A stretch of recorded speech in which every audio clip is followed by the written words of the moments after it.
নিঃশর্তভাবে এসআইআর-এর আওতায় সমস্ত ভারতীয় নাগরিকের নাম ভোটার তালিকায় অন্তর্ভুক্ত রাখতে হবে এবং যাদের নাম আগে ভোটার লিস্টে ছিল তাদের নাম কোনো রকম যাচাই বা হয়রানি ছাড়াই বহাল রাখতে হবে। এই দাবিকে সামনে রেখে শুক্রবার সমুদ্রগড় স্টেশন সংলগ্ন ডেঙ্গাপাড়া পারুলডাঙ্গা রেলগেটে রেল অবরোধে সামিল হলেন স্থানীয় এলাকার বাসিন্দারা। বিক্ষোভকারীদের অভিযোগ, এসআইআর-এর নামে সাধারণ মানুষকে অযথা হয়রানি করা হচ্ছে, যা কোনোভাবেই গ্রহণযোগ্য নয়। এই দাবিতে ভারতীয় নাগরিক সমাজের প্রতিনিধিদের পাশাপাশি মুসলিম সমাজের বহু মানুষও এই দিনের রেল অবরোধ ও প্রতিবাদ কর্মসূচিতে অংশগ্রহণ করেন। এদিন সকাল 7:30 নাগাদ জিআরপি ও আরপিএফ-এর বাধা অতিক্রম করে রেল লাইনে নেমে পড়েন বিক্ষোভকারীরা।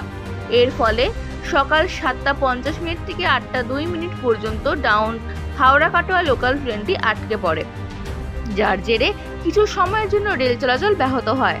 খবর পেয়ে ঘটনাস্থলে পৌঁছে যান কালনা জিআরপি ও আরপিএফ-এর আধিকারিকরা। তাদের সঙ্গে বিক্ষোভকারীদের কথাবার্তার পর প্রশাসনের আশ্বাসে শেষমেশ রেল অবরোধ তুলে নেন আন্দোলনকারীরা।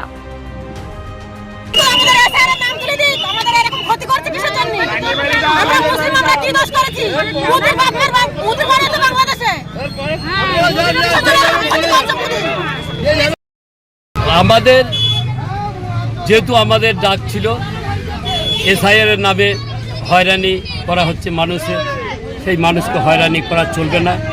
কালকে থেকে পুলিশ প্রশাসন, এলাকার সরকারের যারা কর্মকর্তা আছে, আমাদের প্রচার যতক্ষণ থেকে শুরু হয়েছে পুলিশ প্রশাসন বারে বারে আমাদেরকে এই অবরোধ, এই আন্দোলন বন্ধ করার জন্যে অনেক চক্রান্তকারীদের সাথ দিয়ে আমাদের এই আন্দোলন রোখার জন্যে অনেক চেষ্টা করেছে।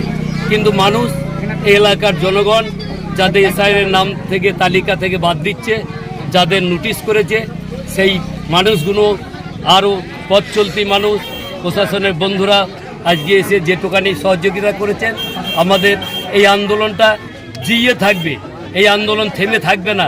আজকে প্রথম অবস্থাতেই আমরা যেটুকানি জানিয়েছি, এই 13 মিনিট 14 মিনিট হোক রেল অবরোধ করে যেটা জানানো হলো, এটা আমরা দিল্লি পর্যন্ত তার কপি পৌঁছাবো। আমাদের এসডিও, বিডিও, আরপিএফ, জিআরপি, এলাকার প্রশাসন, আমরা যতদূর যাওয়ার দরকার যাব, যেন কোনো মানুষের এসআইআর নাম করে হয়রানি করা চলবে না।